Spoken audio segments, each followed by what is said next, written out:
Aujourd'hui, la trésorerie. Et oui, vous avez créé votre société depuis quelques années et votre situation financière vous semble suffisamment sereine pour réfléchir sur des placements, des investissements ou autres. La question est de savoir quel montant investir pour ne pas déséquilibrer votre société ou pire, mettre en péril cette trésorerie. Alors, éclairons tout ça ensemble.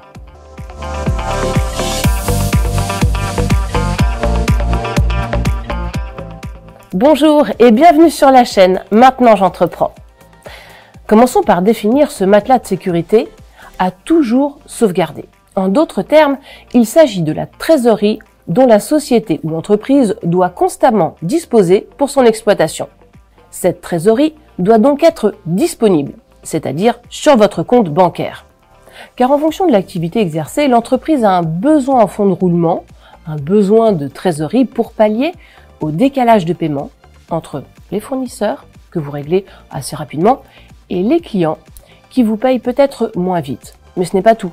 Vous avez besoin de disposer de fonds pour payer également, vos salaires et rémunérations, vos charges sociales, vos impôts et taxes, type TVA. Donc pour éviter tout désagrément, nous vous conseillons de conserver 3 mois de charges d'exploitation en trésorerie. À vous de calculer et de reprendre, peut-être de lisser, les charges de fonctionnement dont votre entreprise a besoin et de multiplier par 3. Attention, il convient d'anticiper aussi des charges à venir. Par exemple, une embauche prévue ou une augmentation, de nouvelles charges en raison d'un éventuel changement de siège par exemple. Bref, il convient d'être prudent, d'être mesuré et de bien anticiper les dépenses pour ainsi connaître la trésorerie disponible. Une fois que cet exercice est effectué, que faire de cette trésorerie? Eh bien là, on va voir ensemble quelles sont les possibilités qui s'offrent à vous, quelles en sont les conséquences. 1. Les placements financiers. Cette trésorerie peut être utilisée et donc placée.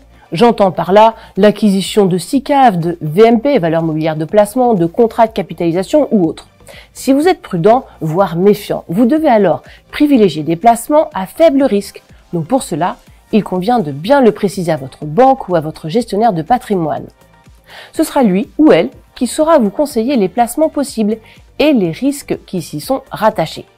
Sachant que la conjoncture actuelle est plutôt favorable avec la hausse des taux sur les placements financiers, par conséquent, attention, cela n'aura aucun impact sur votre résultat fiscal et donc sur votre impôt sur les sociétés lors du placement de cette trésorerie. Par contre, étant donné que c'est la société qui investit, toutes plus-values lors de la cession seront imposables et en contrepartie, les éventuelles moins-values ou dépréciations seront déductibles du résultat dans le cadre des placements de trésorerie bien sûr.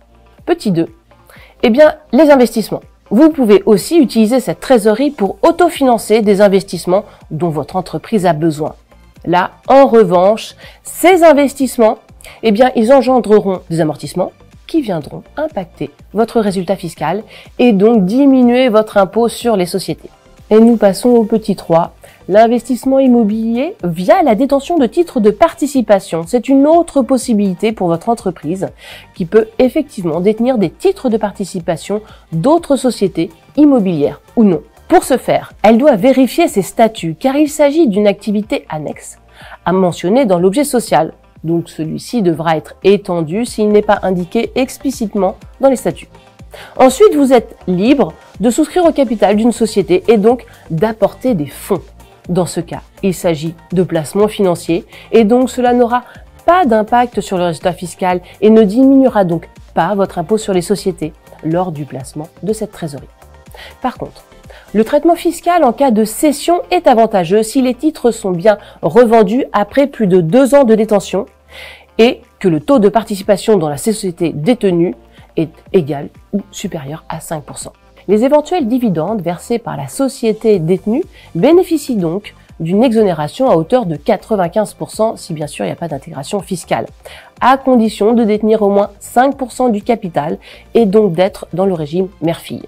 En conclusion, c'est souvent judicieux d'employer sa trésorerie pour de nouveaux projets, mais cela doit être mesuré. Donc il faut impérativement conserver un minimum de trésorerie au sein de la société et réfléchi, c'est-à-dire en adéquation avec vos envies. Avant toute décision, il est conseillé d'en parler avec votre collaborateur comptable qui pourra vous aider, vous guider et surtout vous renseigner sur les impacts fiscaux immédiats et futurs. Évidemment, nos conseillers sont là pour vous aider. N'hésitez surtout pas à les consulter. Le lien est juste en dessous. Et puis, au passage, un petit pouce, ça fait toujours plaisir. Merci et à bientôt.